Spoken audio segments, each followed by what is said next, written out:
Yeah, good to see you. Would you like a tour of the park? Frank, yeah. Carl said he had one. Yeah. You know, there's more acreage on the west side, but if you've done hunting on some of Lyman's western parcels, I mean, I've that's, helped him crop a lot of that. well, there's 280, I think, just west of the railroad trestle. Yeah. You know, sort of back at Jerry's house and. So I've chopped and picked a lot of corn. Yeah. I know about every field. That's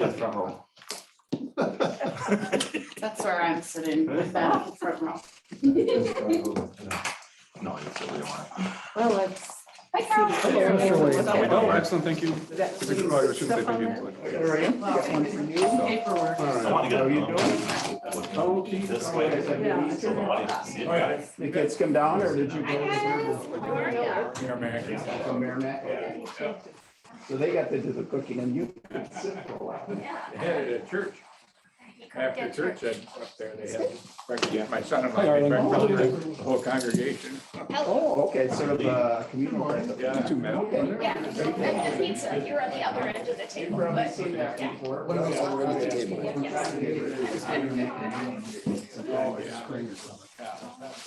I'm gonna grab. Now that the dog park's open. Next week you'll get busy. Good, you? Good to see you. Hi, Carl. How's it going? good. Looking good. Okay. So you're out biking now, huh? Weather's okay? Hey, how are ya? 530 miles. You're not trying Well, we haven't had good weather. Should be gone. Yeah, doesn't it? Well, I How long will it last that way?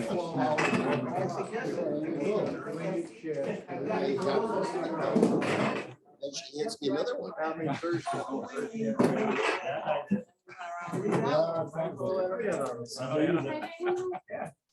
Yeah, thank you. When are you gonna start? Yeah. Sure.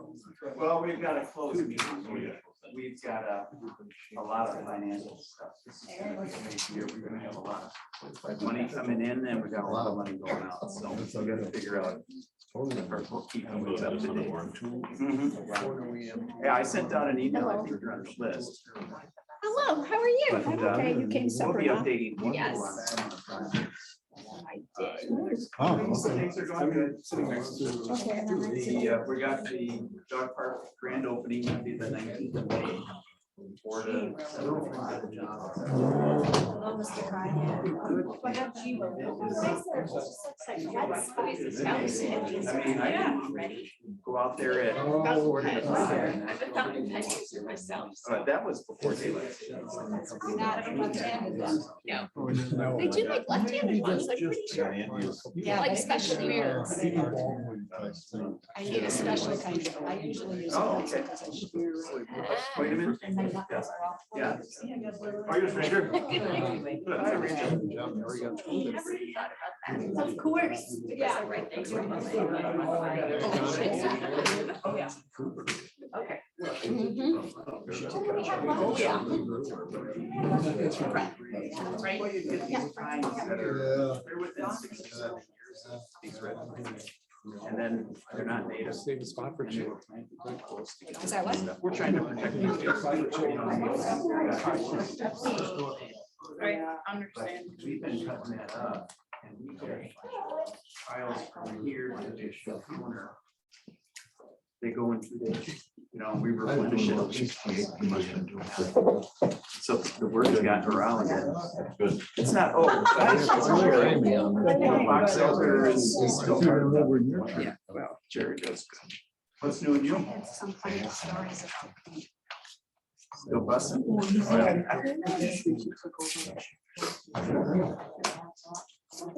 What's on summer look like? It's still got people. Oh, boy. With the special. Yeah. Yeah. Just reading.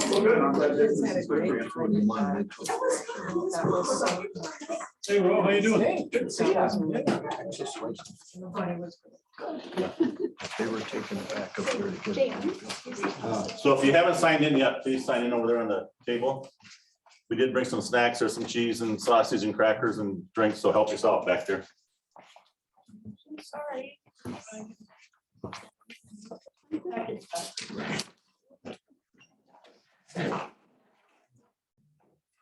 have about 7 minutes before we start, so.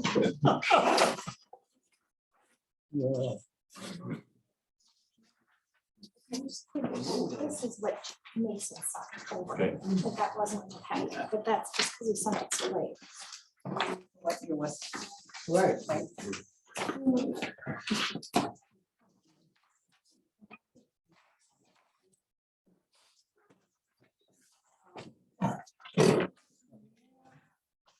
Unfortunately, I did not get through. I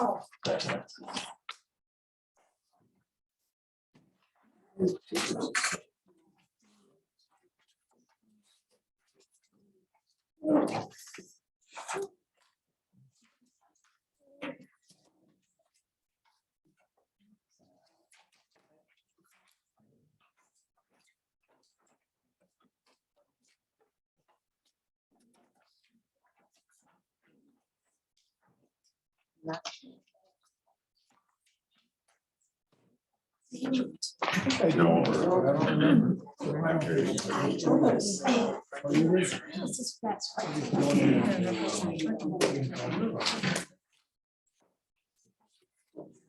Myers not here yet either.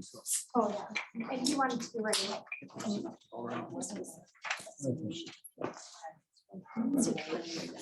She's got. This is a public place. Everyone.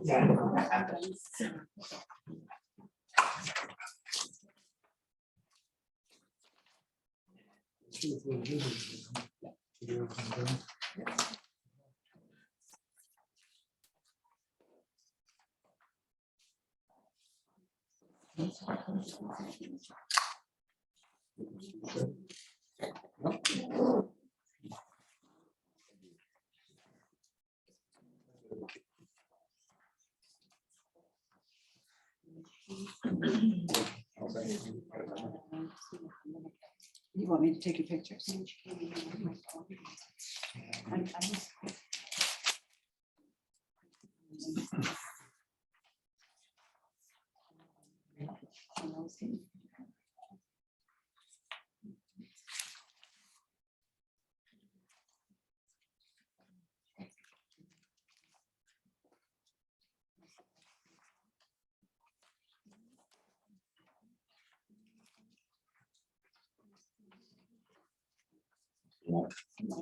Probably won't.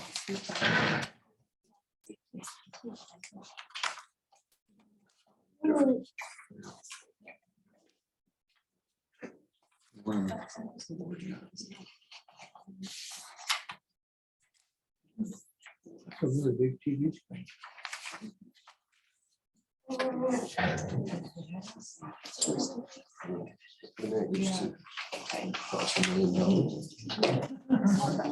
I didn't give you.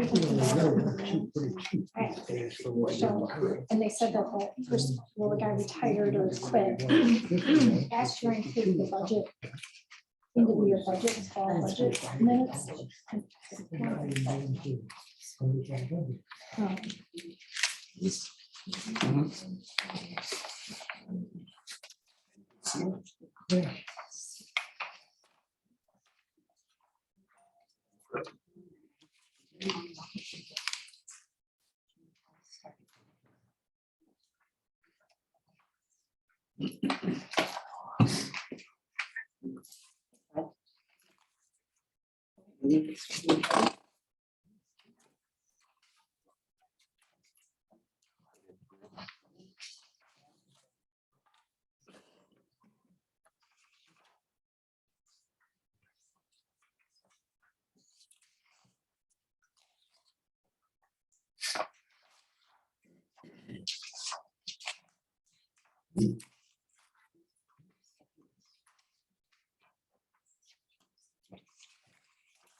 Fine so far.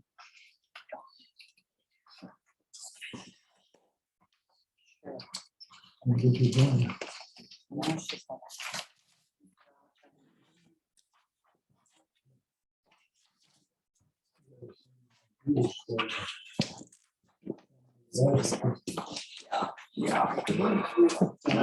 I just got the renewal.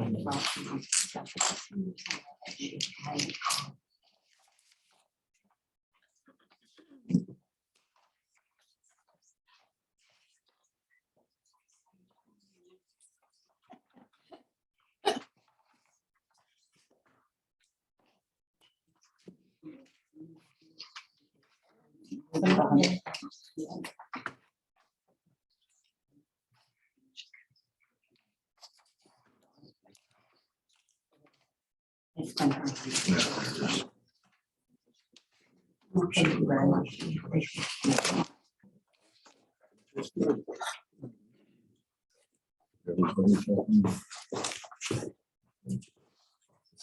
Friday, 6 o'clock.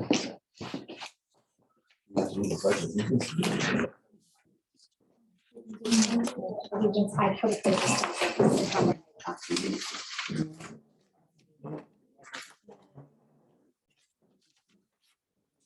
Okay, it's on. it is. It is Tuesday, April 19th, 2022, 6 P.M. I'll call this annual town meeting to order at the town hall at 11:36 Union Road, 38 Union Road, sorry about that. So everyone who's online, we just want people to know that they cannot vote online, but people in the audience can vote. So it's just people online that cannot vote. And that is a statutory thing, right? Yes, Wisconsin Town Association.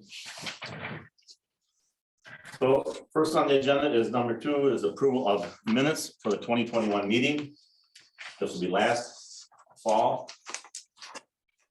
Those will be on pages 2 through 4 of your packet.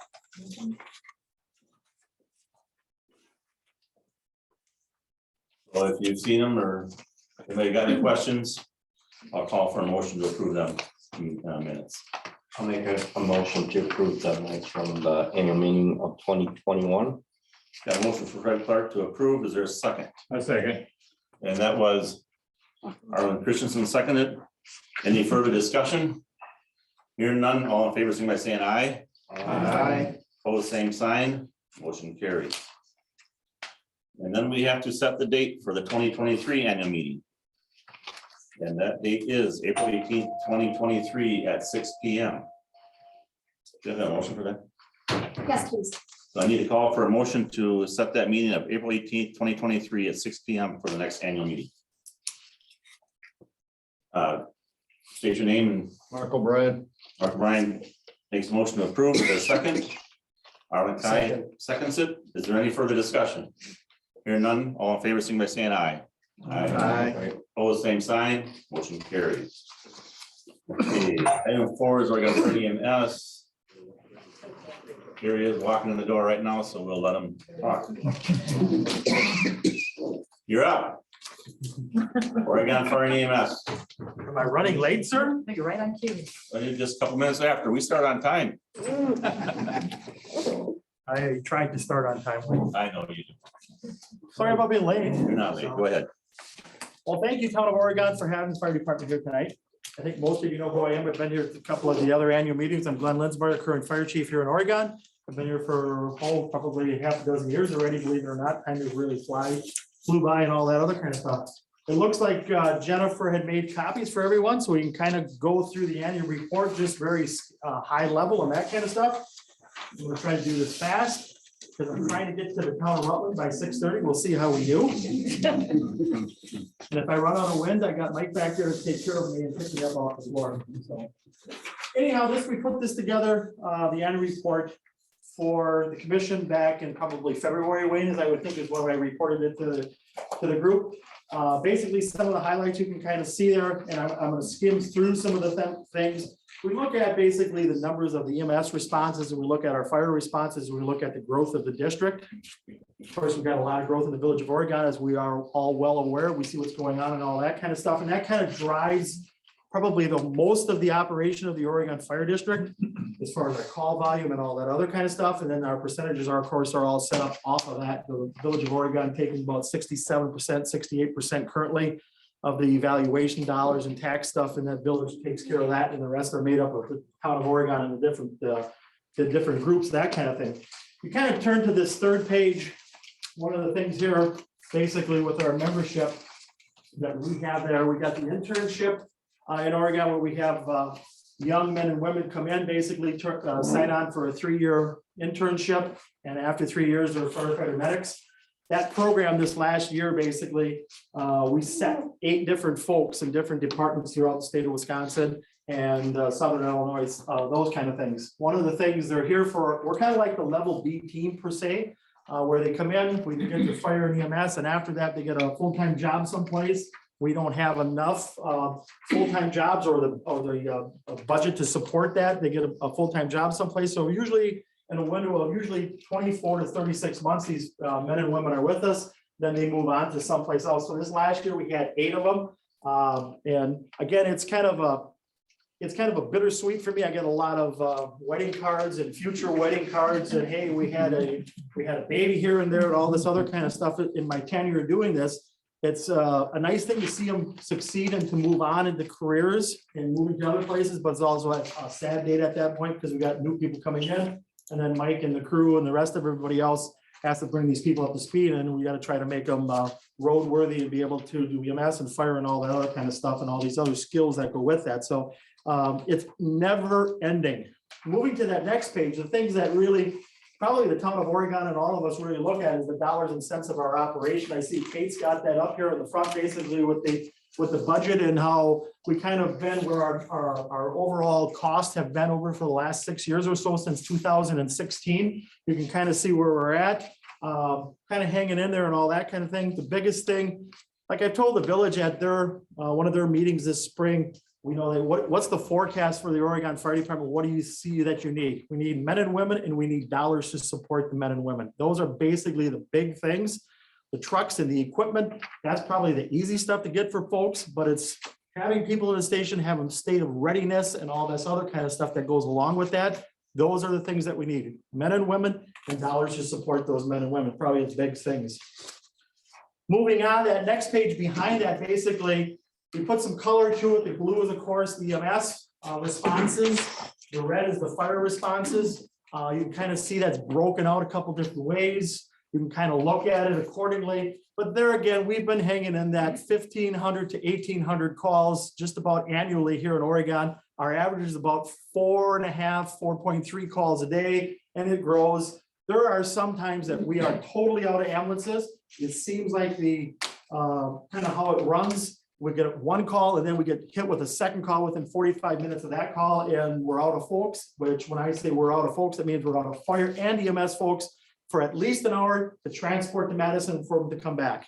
And then we try to rebuild, bring our staffing levels back up, and then we're ready for the next call. And that's just the way it is. So then when you see, like when you see Fitzrona and you see Brooklyn or Belleville or Stoughton in here, they're coming in to help us. There have been a number of times this last year that within 1 hour, believe it or not, we've had 4 calls going, 4 EMS calls going at the same time. And you want to talk about chaos, that's chaos. But we make it through it. We prepare for that. We prepare for those worst days, and then we go move to the next call and all that kind of stuff.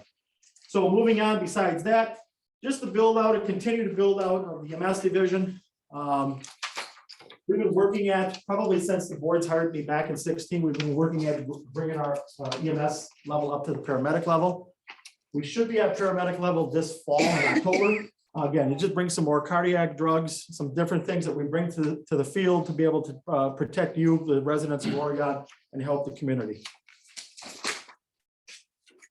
Moving on, basically the different goals and the stuff that we've had here on this particular page here. The different stuff with COVID and everything else that we go in the outreach, the things you see us down at the station, the different community events, the high school football games, Greg and Angie out at the racetrack of Oregon. That was something, we got like 36 or 38 events out there that we do with them. We've got the kids triathlon downtown. There's just a number of events that we try to hit and try to stay active in the community, which is, again, on top of all these other EMS calls and fire calls and all this other stuff that we do each and every day.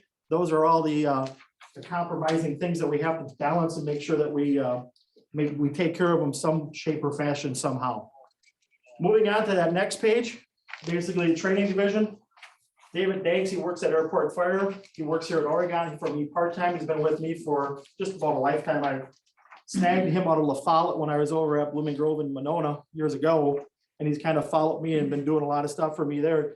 You can kind of see the total combination of hours down on the bottom, 36 hours in a year for our men and women basically doing training here in Oregon. And that is just a wide variety of, you name it, grain bin extrication, extrication on cars, suppression, fires, rural, interior, just a whole bunch of different things, search and rescue, you name it. The fire department and the EMS department needs to kind of see a combination of everything to make it happen when and if something happens in one of your households or in your backyards. And believe me, you kind of see a whole mixture of all kinds of different things. Moving on to that next page. Capital purchases this last year. If you had to use our services, you probably see we got some more electronics where the cots are basically now they raise up and down. We've always had that, but now they actually feed into the unit, taken away from the lift of our men and women, back injuries and all this other kind of stuff. And the possibility of a cot turning over, God forbid if that would happen with a patient and all that kind of stuff. But all of this kind of stuff is just taking those elements out of the mix and making it more safer for our men and women, also safer for you, the patient being on the cot. And of course, these auto loads, as we call them, loads or auto loads, that these are all part of this stuff. They're about $50,000 auto load, 2 ambulances, you got about $100,000. It doesn't take long in the EMS field or in the medical field, as we all know. This stuff is very costly. Moving on to that next page, the partnership with our 501c3, the association that we have in Oregon, they've been really good. Again, we got some fundraisers. They had a raffle this last year. They actually helped us work with the drone project and some other stuff that we're currently working on.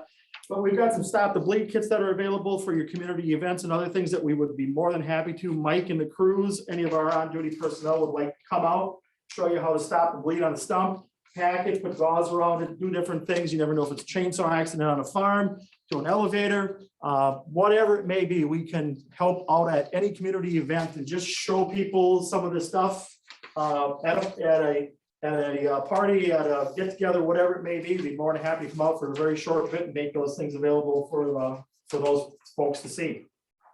The next page behind that is basically there again, the overall operations of the racetrack. Like I said, we talked about kids triathlon. We talked about, we actually did some stuff down in the Stoughton EMS and Fire District down at Easter's Farms or Easter's Farms, however you pronounce that, back in October. We worked with those folks. We took care of their operations. We did some 9/11 stuff down here. All of the different stuff, a whole gathering list of the different classes and the different things that we make available, from car seats to Santa coming down here to down to Triangle Park, to fire extinguishers, Stop the Bleed, and just a whole gamut of different things, which basically rounded up the year in 2021. So that's pretty much the annual report. I take any questions on the annual report, and I know it was fast and right to the point. So, Chair, any questions? Anybody in the audience got any questions for the chief? It's not a question. I would just like to thank you and your staff for your service. You're very It's welcome. really Appreciate it. important to our town, and we appreciate that. Thank you. And I will top that off as I'm on the fire and EMS board. We know there's huge expenses coming along in the near future because of the growth. And chief is one who watches our budget. He really does. He stays within the budget. He's concerned when we spend money. And I really appreciate that. And that's why I am too. So we have got a good chief and we're very fortunate to have him. So glad to have you here. Well, it's a good place to be, and it's a fun community to live in, so. all I that kind of know, stuff. When there's I a live in fire, South For those that don't know either, so. we Live in the south part of town. I talked to chief yesterday, or maybe this morning, I guess, I think about, it's been- we're gonna start working on, looking at some of our driveways in our township. Because we've had some fires, and when there's a fire, I usually go. And they can't get back to the equipment. So we want to try to educate the public about their driveways. And we as a town and the fire department will help get driveways opened up so that emergency vehicles can get in. So that's something that we're gonna work on coming this fall and next year. So with that, thanks for coming in, chief. You're very welcome. Thank you. Appreciate it. Thank you.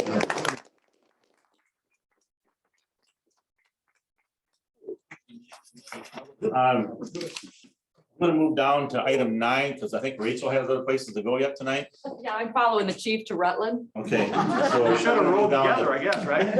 We're going down to number 9, the Oregon Senior Center report, so that Rachel can get going. And that's on page 31 of your packet. I'm Rachel Brickner, the director of the Oregon Area Senior Center. I'm happy to be here tonight. Don't know if there's a better place to be for the people on Zoom to be able to see what's going on. They can see you. They can see you good because you can see the cameras back there.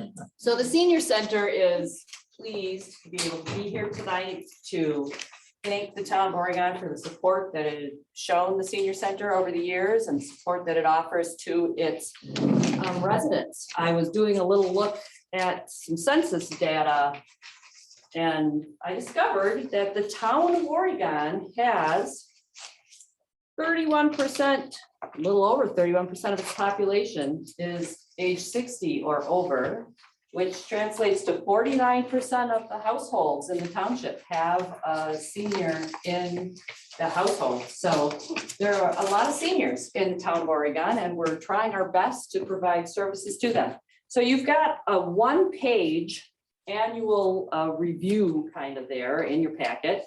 And anytime we boil a year down to 2 pages, everything on there is pretty much a highlight and deserves mention, but I'm not going to read you the report because you can read it yourself. So anything I mentioned tonight is just the highlights of the highlights, because we really did try and boil it down for you. So one of the things that we were really proud of in 2021 was the fact that our adult day program had its biggest utilization and highest level of income last year. Our adult day program is a state licensed adult daycare where people can come. Often there are people who live with care providers, family members who either work during the day or have the need to get a break from taking care of their loved ones, and they come in and we have activities for them. It's a safe place for them to be. So that made good money last year, more than we anticipated, which helped knock a little bit off of what the taxpayers have to pay. So that's good. We had one of our staff become a certified dementia specialist, which was a big effort. We also did a big project making sure we stayed eligible for Medicaid funding for that program so that we can take advantage of government funding for lower income people who want to attend that program. Another thing we did last year was raise the number of people that we were providing case management services for by 25%. Meals over, 13,655 meals ended up in the hands of older adults in our service area. Those are all provided on a donation basis, but they do not come out of your local tax dollars. So that's a good thing. But I would say the biggest story of 2021 for us had to be our volunteers. In a year where everybody was still very cautious about COVID and about exposure to the coronavirus, we still had 120 active volunteers. They gave us over 6,600 hours of service. That's the equivalent of 3 full-time employees. We were a really small staff. There's 8 of us. 3 of us are full-time, 5 of us are part-time. And when I looked at how many hours we got from volunteers, I realized volunteers provide 36% of the hours that we collectively put together to support the community. So I want to thank the volunteers, first of all, if any of you happen to be in the audience, because we couldn't do what we do without those volunteers. But I also want to acknowledge that volunteers must be committed to the mission that we're well, that just went out of my head. Volunteers are very committed to the senior center's mission, but they also must be having a relatively rewarding experience if they're willing to keep coming back and investing so much time in them in that project. The second page of the back page of that annual report, we titled 2021, navigating another pandemic year without a GPS. Because that's pretty much what 2021 was. It was another trip around the sun with no map, no idea where you were going or how you were gonna get there. So as you look at that, you'll see some of the milestones of the pandemic as well as what we were doing at the senior center to try and adjust to the realities of the pandemic. So we only had a couple of months last year that didn't have a mask mandate. We had many months where we couldn't serve meals in our building. People were driving to our parking lot and picking up meals, or we were delivering meals to people's homes. We held programming outside during the warm weather months, and it always managed to rain last year on Tuesdays because we scheduled a lot of things outside on Tuesdays. It was a bad day. We spent a lot of time helping people make appointments for vaccines. This already seems like such a long time ago, but if you think back to when the vaccines first came out and people wanted them, they couldn't get through on the phone lines, or they were supposed to make their reservations online, and a lot of seniors were like, no. So we spent a lot of time helping people get vaccine appointments, and then we had people who couldn't get to their appointments, so we were arranging for rides, and we were arranging for mobile vaccinations to come to people's homes. And so a lot of 2021 was just consumed by responding to the pandemic. And it was a pretty wild ride, but we think things are settling down again. I think we're going to be on a wild ride, probably for on and off for some time to come, but we're learning. We don't have to invent the wheel anymore. We already invented it, and now we just roll it out now and then and use it again. So I'm happy to take any questions about the annual review, about what we do at the senior center, about 2021, or anything else you might want to know about the senior center. Somebody in the audience got questions for Rachel? Must have explained it right. Oh. Again, thank you. I appreciate your support. Well, and we, Kate is represented from the town of Oregon, and I know she attends the meetings and she keeps us informed. And I do think you have a Brat Fest coming up, you should probably announce. Oh, I should. So May 6th, the first Friday in May, is our drive-through Brat Bash at the senior center parking lot. It's between 11 and 1. We have the quarter-pound beef hot dogs, if you don't like bratwurst, but it's a summer tradition. Come on out. Hopefully we'll get summer weather. Some years we have to do sunscreen and bottles of water, and some years we thaw people out with hot cocoa. So the first weekend of May could be anything, but And last year had a very good turnout. last year we had an excellent turnout with a lot of very generous community members. So we're hoping that'll be the case again. Okay, thanks for coming in. Thank you very much.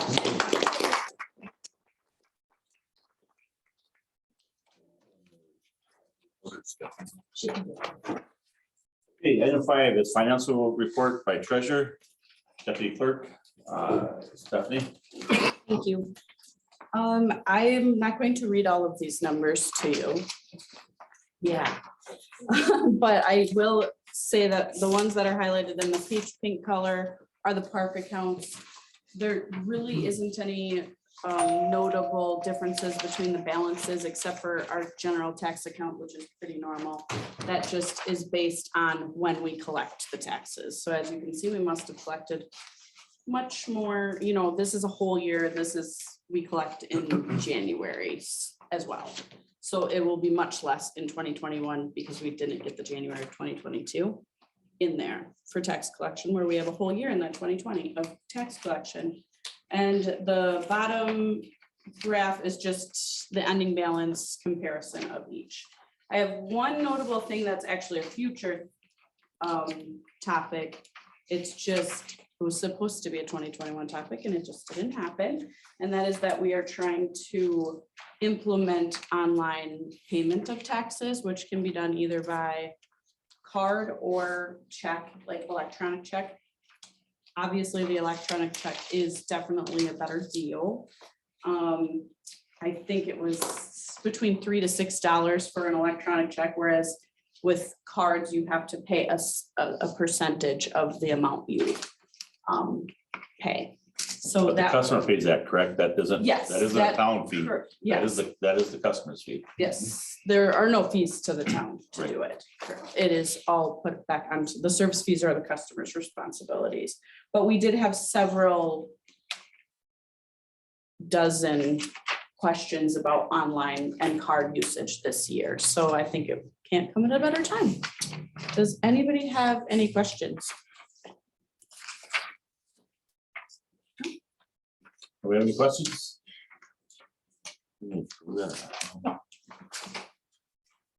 Item 6, 2021 budget comparison. For Hanson.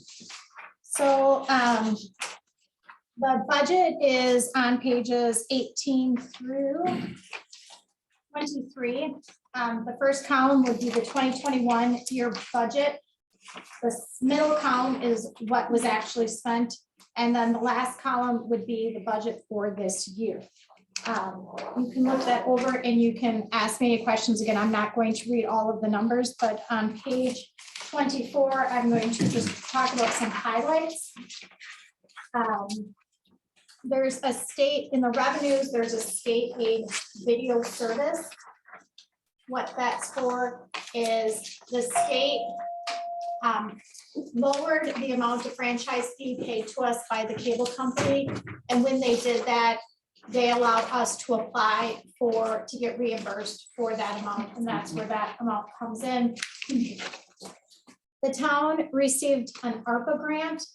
We will receive $347,000. Half of that came in 2021 and half will come this year. We haven't received that second half yet. The franchise fee, like I said, we didn't get as much as we thought because we got reimbursed from the state. There was an increase in building permits that we received in 2021. Many of you know there was an increase in the punch cards at the tour. So we normally would be about $3,000, and in the months of November and December, we collected $15,000 because people were stocking up before the price went up. We do a share cost for publishing election notices in the newspaper. So for 2020, we received that reimbursement in 2021 for those shared costs. Again, unfortunately, the interest income was lower in 2021. We didn't get as much as we had hoped. We had some sale of highway equipment. We sold a plow truck and 2 trailers that we received some funds for. And then there was a loan for $325 that was for some road work and equipment. In our expenditures, we were higher in legal fees, and there was quite a bit of legal research on the ATV, UTV issue and some speed limit questions that we had to get answered. The computer and copier, that was higher because we purchased audio video equipment, as you see here in the hall. Those were actually covered partly by that ARPA grant, or covered entirely by that ARPA grant. We have money left over for that AV equipment. We purchased some accounting software in 2020, and we paid half of it in 2020 and half of it in 2021. The assessor, there were 2020 expenses that were actually, the check was cashed in 2021. Our engineering fees are gone up. The Bellbrook Bridge is getting older, and when that happens, has to have more inspections than previous years. So unfortunately, that cost has gone up. The repairs and supplies was higher than normal. We had a plow truck that unfortunately needed really expensive repairs this year. The highway equipment capital outlay, the town purchased a new plow truck and also got a new tractor. The major road work was a little higher because we did road work on Hillcrest and Tony, and that was partly paid for with that loan. The Pelletary expense was higher than we had anticipated. Those costs have gone up. The senior center was a little lower than what we anticipated. There was a true up credit back. The library, we made a donation in 2020 and 21 of $5,000. Unfortunately, that check also cleared, so it looks like 10,000 in 2021. And then the parks account, the park had some tree trimming and slide replacement that was kind of expensive. So I just wanted to kind of point out, the town has been talking about curbside collection, and one of the reasons they're talking about it is during our budget time, we realized that we receive about $3,000 a month, and the cost is about $5,000 a month. And that doesn't include our employees' time, so it's just something we were looking at. So want to talk about the indebtedness. So the total indebtedness at the end of 2021 is $850,000. And you can see that on pages 26 and 27. We started with 642, and then we added the loan. And we ended with 850 at the end of 2021 with that additional loan. And our levy went down this year. Of course, we had that reevaluation. When our reevaluation goes up, the Department of Revenue then brings it down. So some people might have seen a decrease in the property taxes if they didn't see an increase in their assessment a lot. And there was an audit by Baker Tilly, and you can see that on pages 28 and 29. And those are, again, kind of a recap of what Stephanie presented of the accounts and their balances. They just break it up into what we can do and how we can use it. So those externally restricted, some of those funds are from what we had a balance in our loan and what we had left in our ARPA, because those are funds that we can only spend on certain things. And then the 19,000 is impact fees. And again, that is something that is restricted on what we can spend on. Are there any questions? Questions for Jennifer?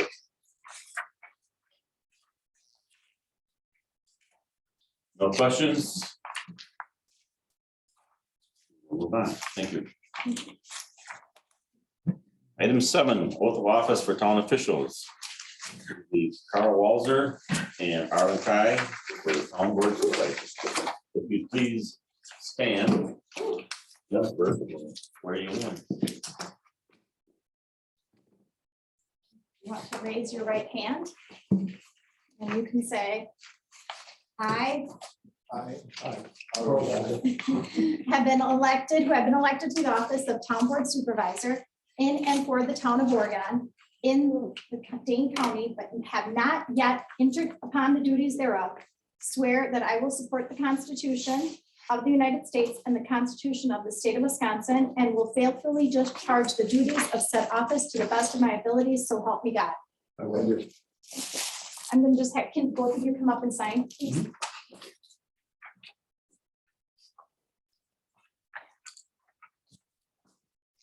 It doesn't matter who goes first, and then just right there. And I apologize, we ran out of. It was in our book, so we have to.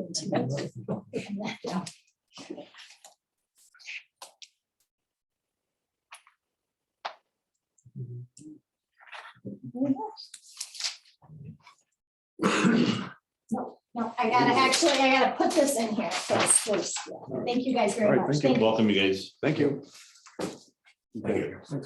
So these are 2 new supervisors, so we'll welcome to the board this year.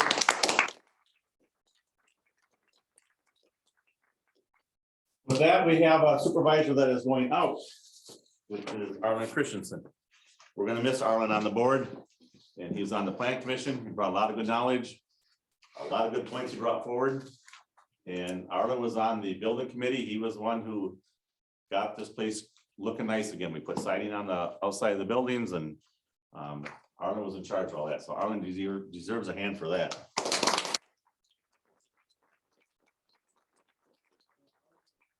In the late 70s or early 80s or something for a few years.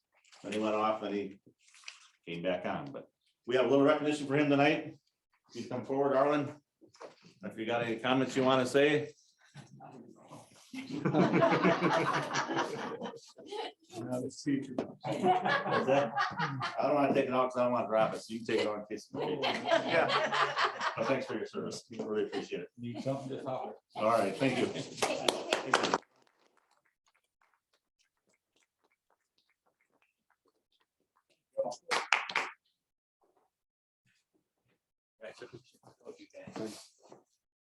Okay, item 10, Dalville Fire and EMS report. I don't think we have anything. You didn't get anything from anybody? I did not, but I do want to mention that there is a fish boil for the Belleville Fire and EMS.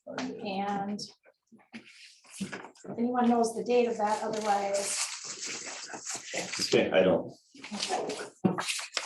Item 11, Brooklyn Fire and EMS report. Mark O'Brien.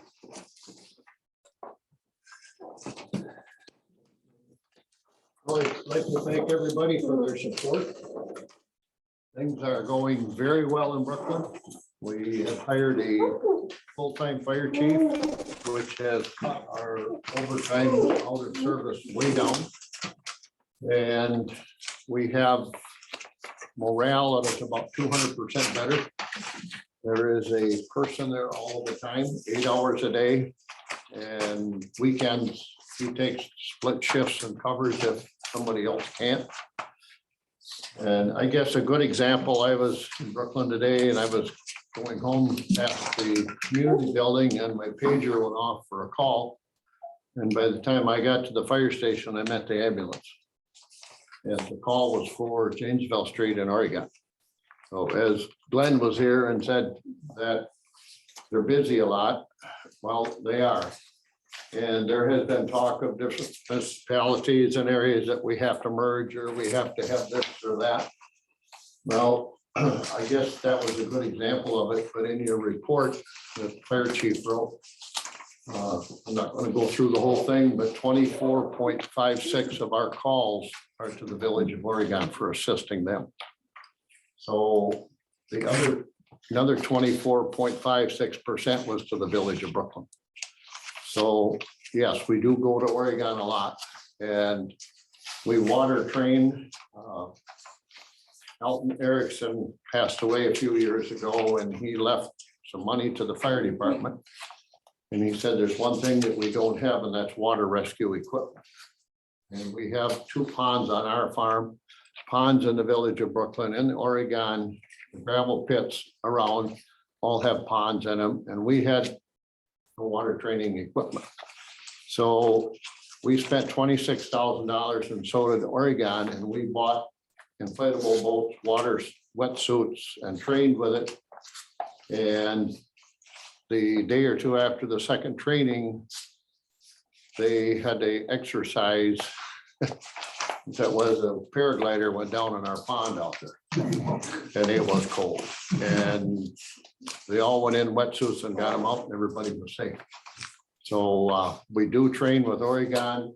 We had a snowmobile training with Albany out in the country in the woods so that we got out in the snow and did it.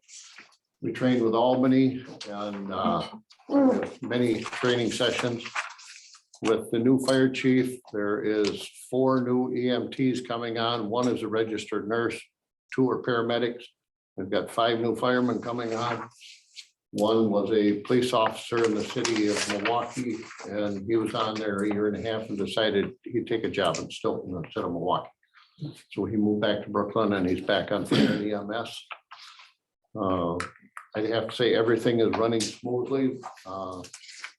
The fire that was out here on Union Road, Brooklyn pumped 90,500 gallons of water that night for that fire, plus what the other 13 fire departments brought. So there was even trucks there from Deerfield, New Glarus, you name it. And then a lot of those would send trucks to cover another station. And Blooming Grove or Madison, I think, sent a unit down to Oregon to cover their station. And we had 1 DeGlaris truck in the village, in the fire station in Brooklyn. And Wayne knows that I know it was a damn cold night because I got called for help. And they needed kerosene because their heaters were freezing up, and they were out of kerosene at 2:30 in the morning. I had some, took that and got home and just got my shoes off, and the fire chief called again. They needed some methanol. Airlines were all freezing up and the pumps were froze up.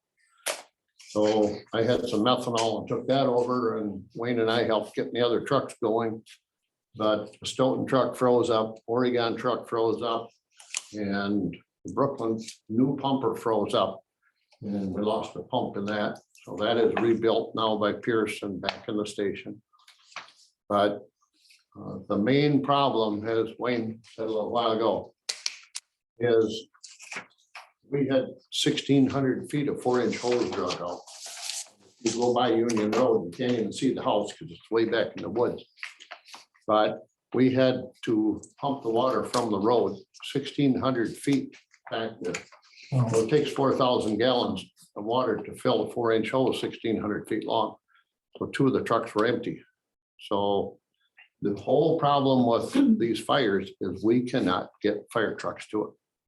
So that's why the townships have to take it upon themselves with the fire departments to make sure these driveways are big enough to get a tandem axle fire truck. So you just look at a milk truck on the road and try and get that in your driveway and turn it around. It is what we're up against. And there are some driveways we can't get the ambulance in. So it has to be in an ordinance or inspected or whatever. So I don't know who you're going to blame, the township, the inspectors, the realtor, the people. They all have to get together, and the township has to come out and say, you got to change it because we can't get vehicles in there. So it's quite a job, and Wayne, you got your hands full doing it, but it has to be looked at. And so everything is going good. Hope I can be there a few more years. I've been there 41 and enjoy it. So, any questions? Any questions for Mark? Fred, you got anything to say? Fred is our rep from the town also. My backup down there and doing a great job. I just got a couple comments that water rescue equipment. I think Payne and Dolan also threw in a hunk of money too They towards that threw water. in, I think $8,000 or $9,000. Payne and Dolan has pits in their township. They did throw some money in towards that water rescue, which was very kind of them. Is there any more talk of the fire and EMS joining? We had the Brooklyn Fire and EMS have joined into one. They have joined into one. And we had 13 officers, and we cut that with the merger down to 9. Okay, And we have restructured the whole thing, and it makes book work a whole lot easier. Because the EMS and the Brooklyn were always separate in the same building, but the paperwork and everything was separate. Now that's all together, so the budgets are a lot easier. And we've saved about $18,000 in merging the two. yeah, I wasn't aware that it merged, so that's So good. it worked good.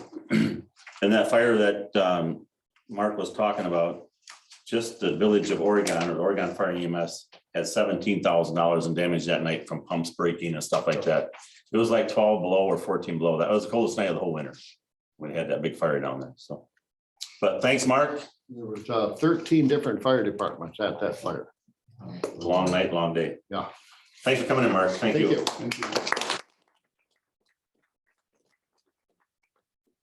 Item 12 was Anderson Park Friends Report. Will Parker, who is the president of the association. Thank you. Glad to have you, and he lives in our township. Thank you, Wayne. Good evening, everybody. I'm Roy Parker with Anderson Park Friends. Here to report on Anderson Farm County Park. And one of the things I'd like to first point out is that this is really a township type of park. The county purchased land, but it was originally township land. Our board of directors has 3 people who are town residents. We have excellent counsel and advice from Arlen Christensen and Steve Ruth. Thank you for participating so much over the years. Wayne's been active, involved. Jennifer and Stephanie have provided a lot of support. So let me first say thank you. And one of the things that I get a chance to do is I get a chance to get the compliments. And I always love those compliments, and I like to say thank you. The things that I'm going to talk about represent, in 2021 is probably over 125 people. Some people volunteer an hour, some people volunteer 400 and 500 hours to make the park what it is. We actually have a birthday coming up. Does anybody know what the birthday of Anderson Park Friends, our association? Anybody got an idea? April 27th is the day. Can anybody identify the year that we started doing this? 2013. The Anderson Farm County Park started in the Oregon Village Library with 6 people around a table. We looked at the master plan, we talked with county staff, and we thought, there's things that we could do. Let's start the wheels in motion, and the county responded. And we have over 15,000 hours that have gone into that park, over 3,400 hours since the last time that I talked to you. Some of the things on page 48, if you want to follow along with some of the comments, we do have a number of things. If you'd like a complete report for our organization, you can go to our website. It's accessed through the front page. If you'd like a verbal presentation, we will be featured tomorrow night at 7 p.m. on the Oregon Access Community Channel. We're going to have was interviewed last week, and they're going to broadcast that interview. And we'll go what we've been doing from A to Z, and I'll hit a few highlights for you. On page 48 with our summary sheet, it's important to get a strategic snapshot in the sense that you need to understand some of our strategies and why we do things. We have an organic approach. We try to de-emphasize chemicals. We occasionally do use chemicals. We also want to use native plants versus ornamental type of plants for a variety of reasons. And we always have in mind the long-term benefits. We're thinking about what's this going to be like in 10 years, 15 years, 20 years, so that we do that. And a new thing we added this year was a inclusion and diversity part to our bylaws, because things times are changing and it's expected, and it just adds extra strength to the community. Some of the focus areas, I'll hit some of the highlights. With one of the highlights, our forest. Most of you know the Arthur Schultz Memorial Forest on Union Road. We continually are restoring that. It's a two-phase project. We have to take things out. This has a lot of invasive species in there, a lot of trees that need to come out. We've been doing a lot of that. We are inching up to the point where we can start adding shrubs as well as new trees back in. And that this is on the horizon, and I think people are going to appreciate that. Our basic native strategy is to focus on the oaks. Oaks need a lot of tender, loving care, and they need a lot of space. And that's one of the reasons that some of these trees are coming out. Some of the red pines are at the end of their life cycle. Another reason why you may have noticed that we've taken a lot of things out. One of the things that people don't realize is there's a lot of acreage on the west side of Union Road. Some of it is right adjacent to Union Road, but most of it's west of the railroad trestle. This was the Anderson property. There is a 45-acre forest in that parcel. This is something that's going to be worked on in the next 5 to 10 years. We've started just the preliminary discussions of what do we do with this parcel of land over 200 acres that's west of the railroad trestle. So this is something that's going to be coming up, and I've referred to be able to plant trees. Prairies is an important topic with us. We've built over 40 acres of prairie in the last 7 years, and at the same time, we just recently seeded 4 extra acres in the month of January. January is a good time to put prairie seed on the ground. We're extending the Schultz Prairie, 5 acres. We're extending that to 9 acres. The reason we're doing that is to support ground nesting birds. They need big, wide open, uninterrupted areas to feel safe and secure to nest in those particular areas. The prairies are aging beautifully. We've been recognized by many people in the different conservation organizations as having some of the best prairies in Dane County. And one of the criteria is what's the percent of invasive species? We have a very, very low percent of invasive species. So that's why they rate us so highly. And we like that. We have a national certification for our monarch garden.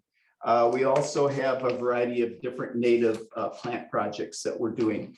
We have 5 that we've done in the past. 2 of those are rain gardens. We're going to do another 4 or 5 of those this next year. So there are going to be a variety of those that are going to be available. We do things that one would call citizen research. We have a bluebird trail, 23 houses. We fledged over 180 bluebirds within the last 6 years. So that's a point of pride for us. We built kestrel houses, we built bat houses, and we've done a lot of different projects. And this is in conjunction with the 2 scout troops in town, the Boy Scouts, mostly Troop 168 and Troop 50. And we've started projects with the Girl Scouts in town this last year during 2021. The other thing is we have a trail camera in the western area in the marshland. We take pictures of wildlife. We work with Wisconsin DNR. We send those that information to them. The bluebird information we collect, we also send to the state association so that we're reporting on what's going on in terms of wildlife and birds in the park. The other thing to mention is the Anderson Farm Center. The Anderson Farm Center has 3 parts. We have a food pantry garden, which is between a 1/4 acre and a 1/2 acre. This is about the 4th year. Last year, we raised over 3,400 pounds of vegetables. Oregon Food Pantry is our priority. We deliver vegetables to Belleville and also to Verona. We're starting discussions with Little John's Kitchen. We think that we're going to have an improved number of pounds this year for a couple reasons. We've improved our equipment. We got a nice Troy-built rototiller, which will help for weeding. But the big thing is that you may have remembered that last fall, we started a fundraising campaign for a $20,000 irrigation system. We're about 4 weeks away from the start of the installation of that, so that we'll be able to have water next to the food pantry garden, as well as the other 22 gardens in there. We call those community gardens. Many times people think of community gardens as a 20-foot plot by 20-foot. When I refer to these community gardens, these are 100 feet by 100 feet. So they're close to 1/4 acre. So for a lot of us, we don't have to lug water by hand, which is quite heavy, as many of you know, but we will have literally a garden spigot right next to each parcel of land. And we're going to also be doing things to save water with drip irrigation and different things like this. This is an evolving area. The interest in the Anderson Farm Center continues to grow. The uniqueness of this is that we're one of 3 parks out of the 26 that have an agricultural mission. It's listed in our master plan that's referred to on the website. That was the initial plan, and we continue that. We've also expanded in the last year to art. You may have remembered that last July, we dedicated with the Park Commission a metal sculpture next to the 914 parking lot. This was unique. There are very few pieces of art in Dane County parks. We actually set somewhat of a precedent for this. And we used a local artist, Rich Gazelle, I think it is, Prairie metal art. We started that. We're continuing this area of just a little bit of art. We don't want anything big and ostentatious. We've just announced in the last week that we have a woodland fairy door trail. Fairy doors are pieces of art. They're about this big, about this wide. We have 13 of them in the park. They're placed on trees adjacent to the hiking trails. The idea is for families to get their young children to come out to the park, look for the fairy doors, see if they can find all 13 of them. They're located in different locations in the Schultz Forest in our Shady Grove area. You don't have to go into the woods. They're within 10 feet of the hiking trails. We are also going to be announcing our ABC Rock art project.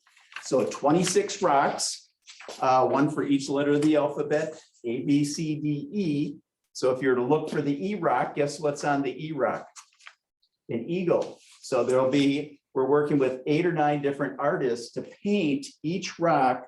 The rocks will be close to the hiking trails. Once again, it's designed for parents and families to bring their young children out to come and look for the rocks, see if they can find those. And we're going to have a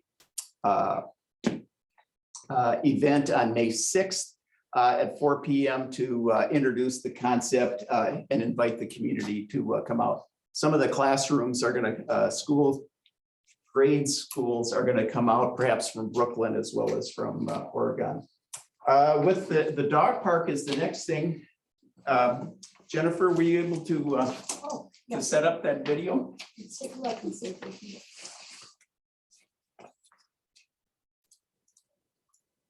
I know a lot of you gave up TV tonight, and I appreciate you listening to me, but I thought I'd better give you a little bit of video to watch, just so you don't get turkey with this.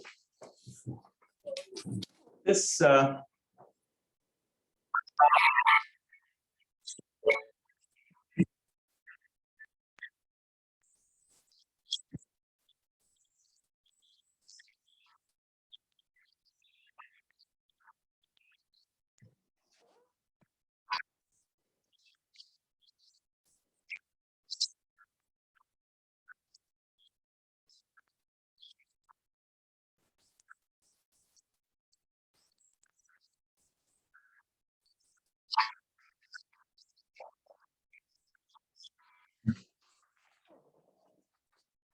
All right, looks like we're having some buffering issues here.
Thank you, Jennifer. We made top 4. Hey, that's not too bad out of all the dog parks. And Dane County is a leader nationally in things like dog parks. They have better dog parks. We have one locally. The other thing that's I haven't mentioned yet is the bike path that comes from South Main Street, comes parallel to Union Road out to the dog park.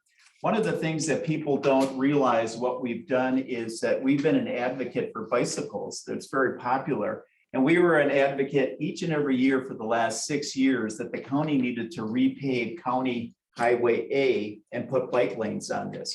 Now, the reason this is important is you can come from the village, take the bike path, take a little side jog on Union Road, get to County A. And most of County A out to Donald Park is paved with nice asphalt and a bike lane.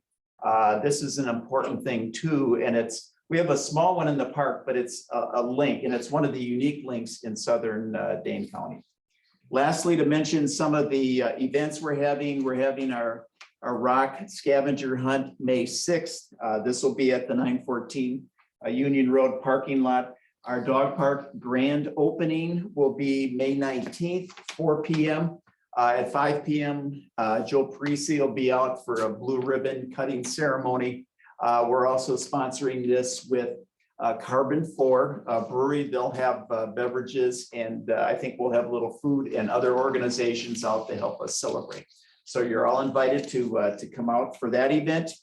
The other thing that you might not know about is that Oregon is going to be in the focus of entire of Dane County on July 8th and July 9th. Old Brick Gardens, which many of you know is one of the nationally recognized botanical gardens, they annually do a garden tour of 6 to 7 or 8 homes at different locations around Dane County. They're coming to Oregon July 8th and 9th, so that we'll literally have thousands of gardeners coming to Oregon for this event. Anderson Park Friends, and the park is going to be referenced in some of their advertisements as an extra point of interest. So we're expecting a larger number of people to come out on that Friday and Saturday. So once again, get ready for the garden tour. It's quite impressive. If you always wanted a peek in the back of somebody's yard that's doing good gardening, this is the way to do it, and it's probably some of the best ones. We have other things coming up, but that we'll save that for another time. So thank you for your attention, Wayne and Jennifer. Thank you. I appreciate the time.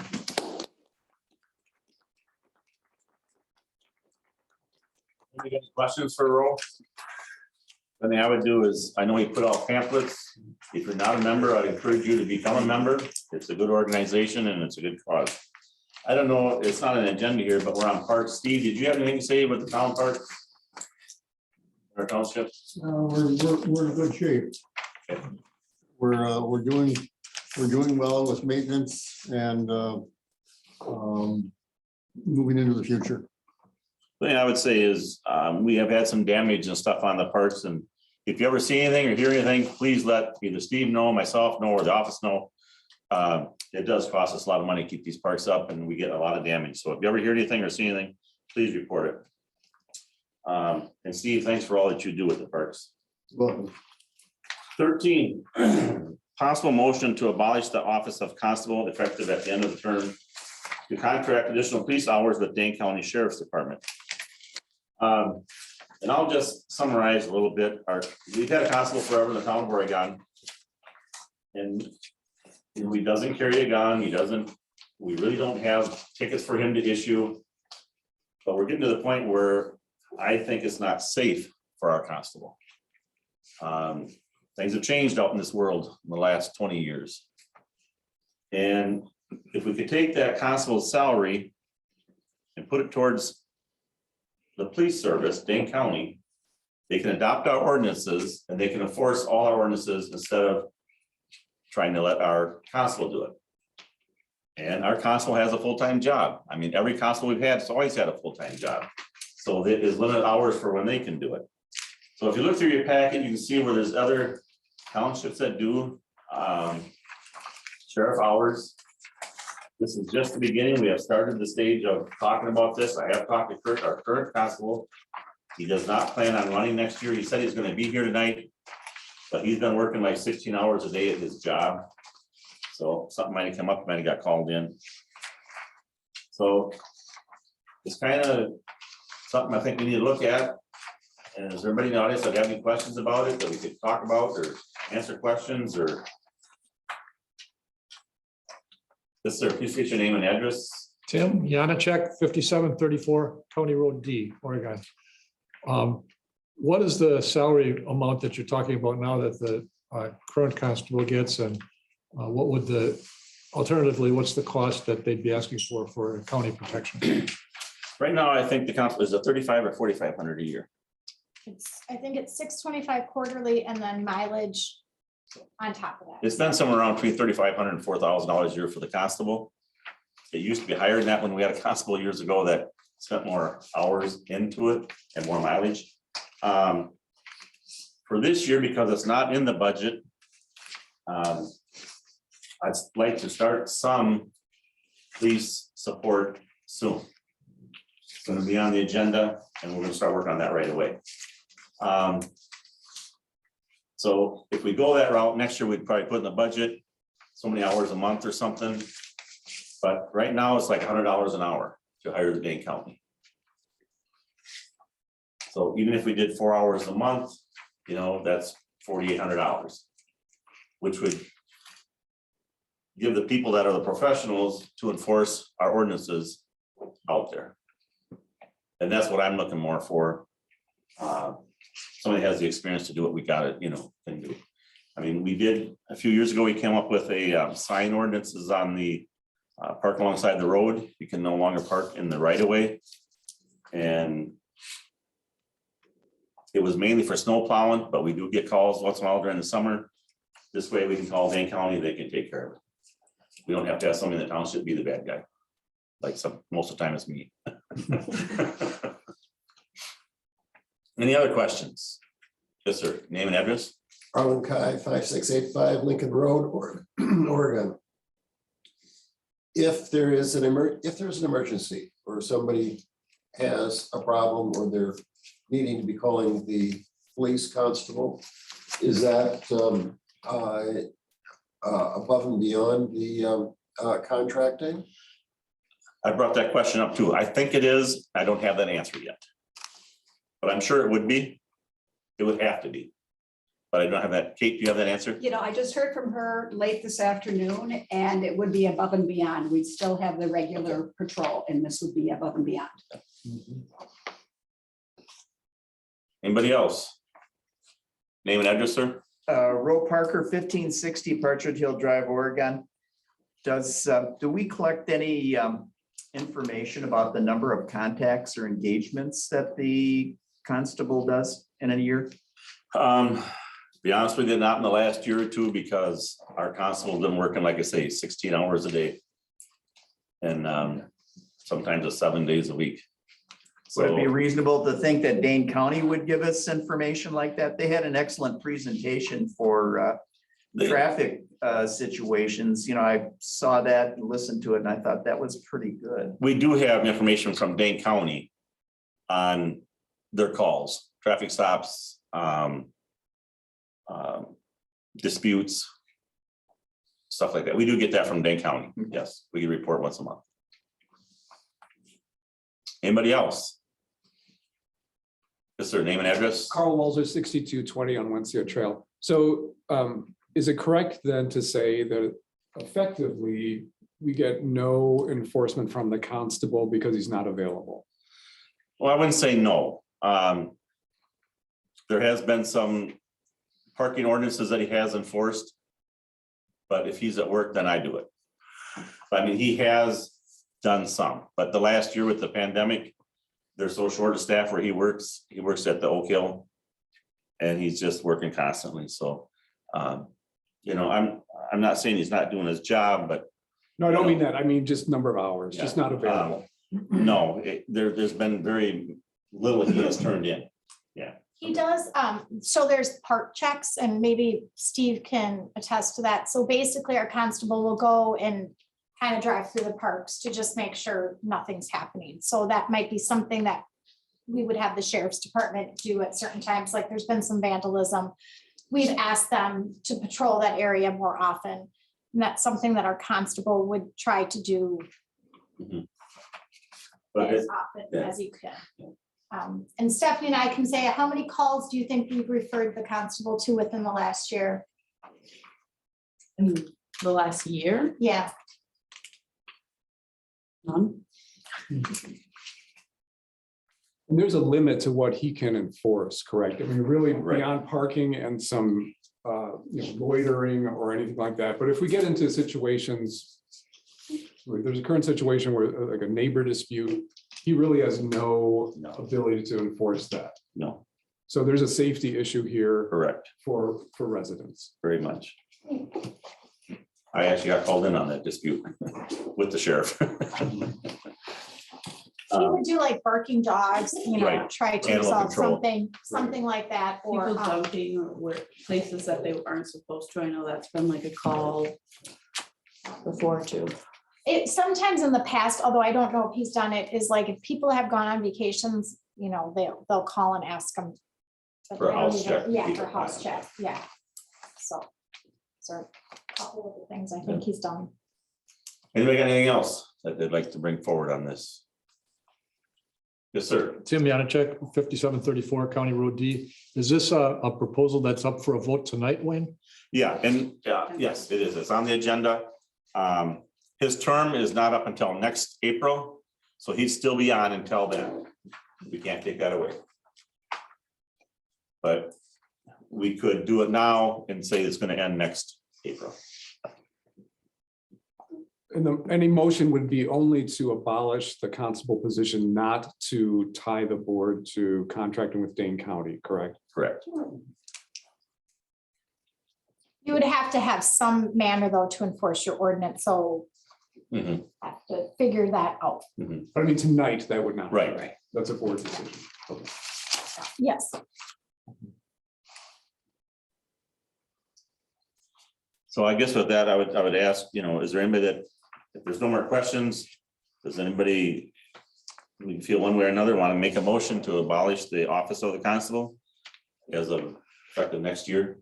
Kate Gladding, 6225 on Wensia Trail, Oregon. I would like to make a motion to abolish the office of constable effective at the end of term to contract additional, and that's that, I guess, just to effective at the end of his term. So there's a motion on the floor to abolish the constable effective next April. Is there a second? I second that. And your name, Carl please? Walls are 6220 on Wensia Trail. The motion on the floor in a second. Is there any further discussion? Yes, sir. Please state your name and address. Roe Parker, 1560 Partridge Hill Drive, Oregon, Wisconsin. I like the idea, but I was also wondering, has the planning commission weighed in on this? No, they have not. This would be one of the things that they'd be looking at. I don't think that would be a planning commission issue for a board elected position, no. Okay. Yes, sir. Name and address? Lee Christensen, 4827 Rome Corner Road. Right now, if we call 911 and the county comes down, there's no cost, right? Correct. Okay, if we hire the county and every time there's a 911 call, are they gonna charge us in the No. township? No, them hours, from what I understand, and them hours are going to be just for traffic enforcement. So if we hire them for 4 hours a month, that's just traffic enforcement. All the additional calls, if it's a family dispute, if it's a 911 call, that still happens. That is not charged against us. They still come down and do traffic now. They don't charge us. That is correct.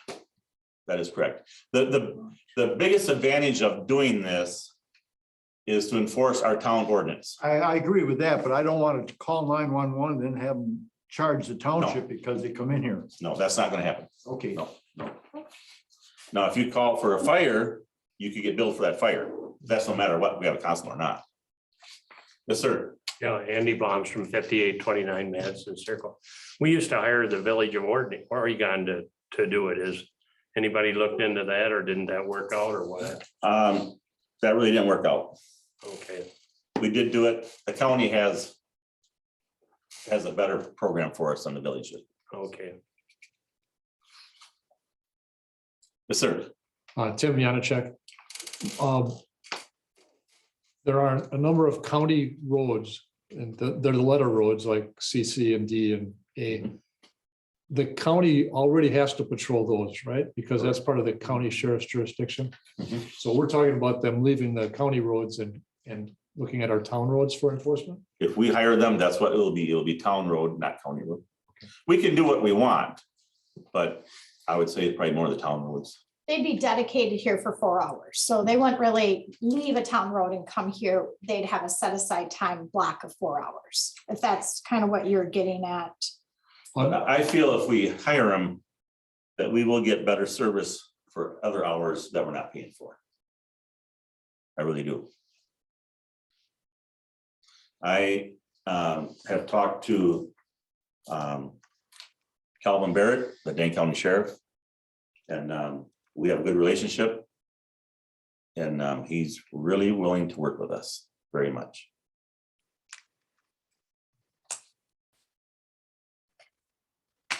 Anybody got anything else?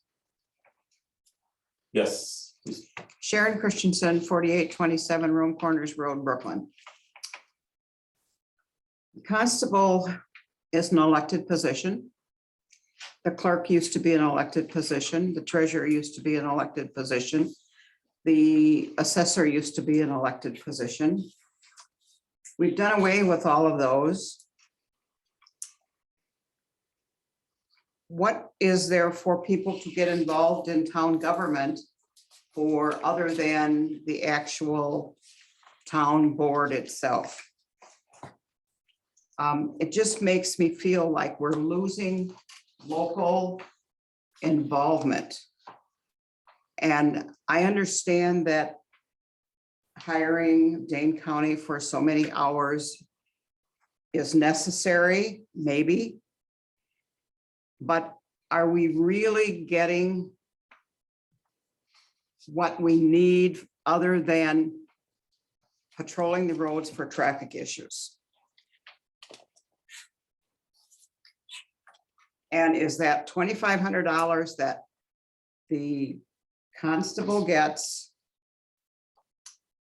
to put that $2,500 towards Dane County? Are we going to get $2,500 worth in return That's, over a year's time? okay, let me correct you on your figures there. It's between 35 and 4,500. Well, It's not 25. I was looking here at the town. Yeah, Budget. it's 625 quarterly. 625, okay, Yeah, and then his mileage if he turns it in. okay. So yeah, you're right then if that figure, yeah. Mhm. I thought it was higher than that. I know I've been on the board for a long time and I've seen this all happen. I was on the board when we went from elected clerk to appointed clerk. Was I in favor of that? At the time, no, because I'd rather see somebody from our residents, our township be that person. But nobody came forward when we had meetings. Nobody came forward. There was an annual meeting that was voted on. We eliminated the clerk from an elected position. And the deputy clerk, that was just appointed. So that's always been appointed. And what was the other one that we eliminated? Treasurer and assessor. The treasurer. The treasurer, I don't know, I guess I remember right on the board, we just kind of said we were going to combine the treasurer and the deputy clerk. And the assessor, when Andy came to retire, I mean, all the years that Andy was on the board, not very often anybody run against him. Then when it came down to it, the last few years, I don't think anybody ran against you. Did they, Andy? No. And it was like when he went to retire, you know, you gotta have so much education, you gotta go to classes.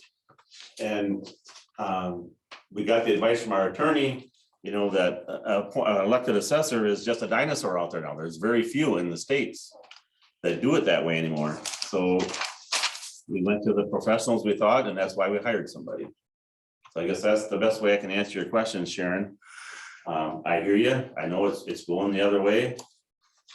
And I guess it's the time of the change, whether we like it or not. Well, how long before we'll have an appointed town board? I don't see that coming, and I don't know the rules and regulations on that. If that can happen or not, I don't know. I can't answer that question, Sharon.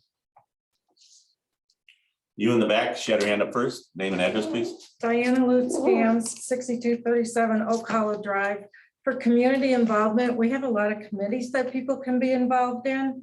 And I think that really you could step up and be on the park committee. You could be on, there's a park committee that you could be involved in. There are a lot of other things. I know in my subdivision, I've tried getting people, getting out the message just to get our newsletter to everybody. You know, these are elected positions, well, being on the board, you know, people run for that.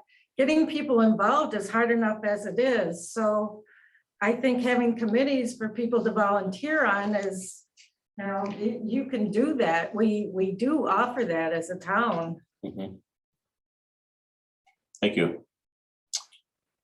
Kate? Gladding 6225 on Wensia Trail. I mean, I understand what you're saying, Sharon. And I've been sort of doing my own little campaign to get more people to sign up for what's happening in the town, to be notified. I have little sheets people can fill out, how to get to the place on the website. We now have a committee to look into, can we make the torque more efficient? Should we do curbside? Trying to get people that are on both sides of it to discuss it and get back to the board. Trying to get people to maybe help with the senior center. How can we make it more affordable for the town? Is it fair the way we're being charged? So I'm hoping to get more groups involved by getting them to sign up and see what's happening. To maybe once in a while post, hey, is there anybody out there that would like to be involved in something else? So I'm hoping to do it. And Tim Janacek, you know, did that vision for Oregon where all kinds of people came together. I think it'd be great to try to do that again, to get input. But you're right, people, you know, got kids that come home, they don't want to. I've had a couple complaints from people that call the constable, and yes, he can't help it that he's too busy. He hasn't returned their phone calls. So that position is not serving its purpose right now. And we've had a situation that was kind of dangerous for him to go. Dane County went and they couldn't do anything because they couldn't enforce our ordinances. So that's some of the reasons. You in the back? Andy, do you have your hand up? Yeah, the only thing, my concern is, I remember when we went from appointed building inspector and assessor, we went from elected to appointed. Every time we do something like that, it seems like the cost more than double. You know, right now the assessor is 2.5 times what I was getting 3 years ago. And every time we do this, it costs more money. And I realize that if that's the only way we can get competent people, that's what we gotta do, but sometimes we gotta think about that too. Right, yeah. Anybody else on the floor? Yes, sir. Tim Janacek.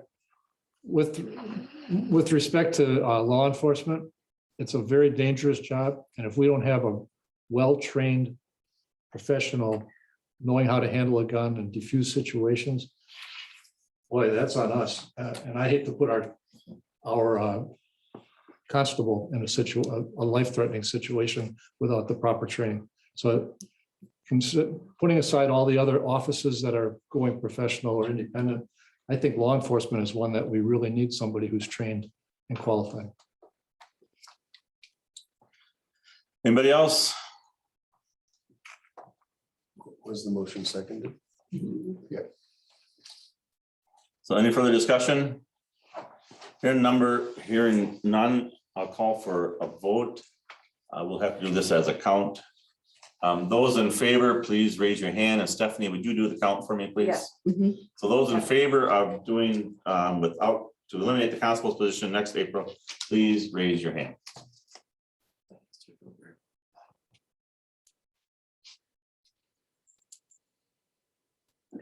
15. 15 is the count. Those in favor of not eliminating the constable's position, please raise your hand. Nay. 3 nays.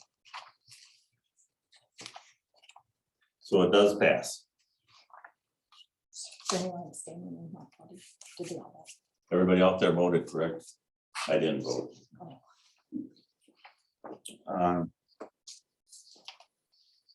Item 14. Any new business from the floor allowed under Wisconsin statutes CH 60.10. Anything else on the floor anybody want to discuss? Yes, sir, please state your name and address. Jess Lowinger at 5689 Lincoln Road. I live right by the Lincoln Road and Fish Hatch intersection. I'm in and out probably a couple times a day. Lincoln Road has gotten a lot busier and faster, it seems like, especially now that the road construction has improved that road. And I saw firsthand a terrible accident there. And I just kind of want to know what it would take to maybe get a stop sign, three-way stop, to make that a safer intersection. I'd have to check into that. That cannot be done tonight. Yep. But I can check into that and see what, that was talked about before, and we lowered the speed limit to 45. We'd probably have to do some speed studies to see if it would qualify or whatever, but we'll have to get into that and check that out. I would appreciate that. We can do that. Yes, sir. Name and address? Fred Clark, 5868 Lincoln Road. Would that qualify as a deviant of traffic, like we've talked about on calming of traffic? Would that throw? And my wife and I have been here for that same reason, because grew up in the area and every one of us has been in an accident on that intersection. And right. But I know there's been accidents at intersections that might help qualify for a three-way stop. But to answer your question back there, sir, we cannot put a three-way stop there to slower traffic. You cannot put a stop sign up to slow down traffic. But there's been accidents there, so there might be enough there. It's a safety aspect, not a speed. But right, but I'm just saying, there might be enough accidents there to show that safety aspect to do it. So we'll check into that. Thank you. Anybody have anything else from the floor?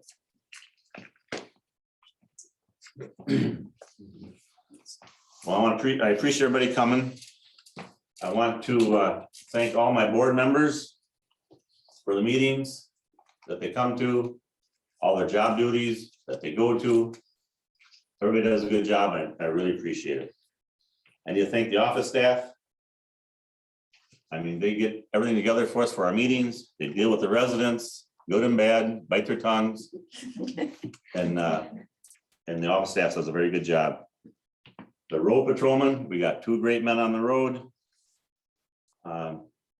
They're always doing something. We got a good group of road patrolmen. Our part-time snow plowers, we don't have any here tonight. We do have 3 part-time snow plowers. And I gotta say, we have the best snow plowers probably in the state. I mean, one of my big thing is to have safe roads. And every snow plower we have in our township now is a good snow plower. Our torque employees are working Saturdays. It's hard to find employees to work on Saturdays. Our plant commission members for all their time in meetings. And we use their expertise a lot, and we really appreciate our plant commission. Park committee, Steve Rutt, chairman, does a very good job of that. We have a good group of people on the park committee. And we have some of the finest parks in the town of Oregon. Anderson Farm Park, you already heard the presentation tonight from Roe. He's doing a very good job as president. We got a good group of people there working hard, and his show is out there. I want to thank all our election workers. We have a lot of election workers, and the elections go smoothly, as everybody knows. And last but not least is we need to thank all of us at all these committees I talked about, you know, our spouses and significant others for letting us go to our meetings, being gone from home, and attending all the meetings. So with that, I will call for item 15. Adjournment. Somebody make a motion to adjourn the meeting. 5868 Lincoln Road. I move to adjourn. Motion made to adjourn the meeting at 7:28. Is there a second? Is there a second? I'll second it. Second from Kate Ladding. Any further discussion? Hearing none, all in favor is going to say an aye. Aye. Meeting adjourned. I brought some cheese and crackers, or my wife did, cheese and crackers and soda to help us out. And thanks to everybody for coming.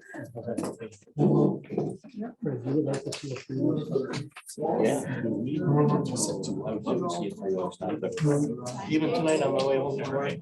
Sitting at the stop sign waiting. Cars coming. Oh, did you really? Yeah.